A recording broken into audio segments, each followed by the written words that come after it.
Hello everyone, welcome to another video, and in this video we are going to see how to create the class morphic effect on Figma, Adobe XD or Sketch. In this video I'm just going to use Figma, but you can do the same thing with these other softwares. The principle are going to be the same. So in here I got a empty frame. Let's change the color of the fill here. I'm just going to do it for a dark view like this.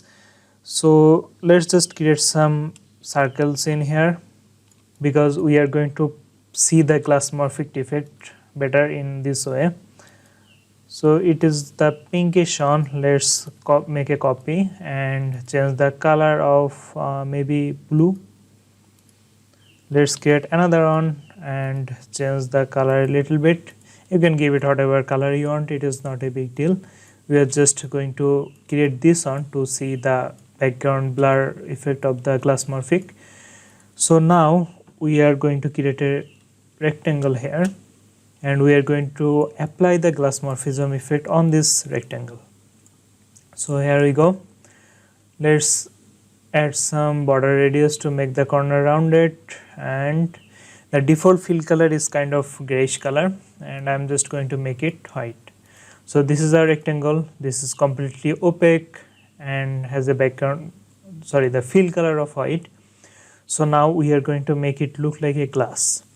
There are two steps to make that happen. The first thing is we need to add an effect with it.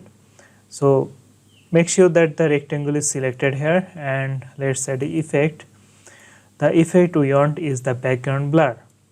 So after adding that, you can change the blur level from here like that. So let's give it a value of 24 now. And this is the first step, and the second step is we need to add an opacity with this fill. The default opacity is 100%, but we are going to reduce it. So you can either put a value in here or you can drag this on like that. So let's make it maybe 20 and see, this is our glass morphic effect.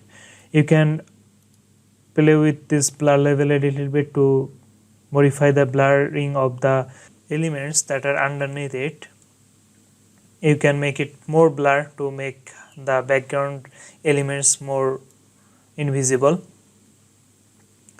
So it is totally up to you, and we can also reduce or increase the blur level by modifying the fill opacity. So I think this is it. This is for the glass morphism effect, and I hope you like this video, and if you do, don't forget to subscribe, give this video a thumbs up and share it. Thank you very much for watching and see you in the next video.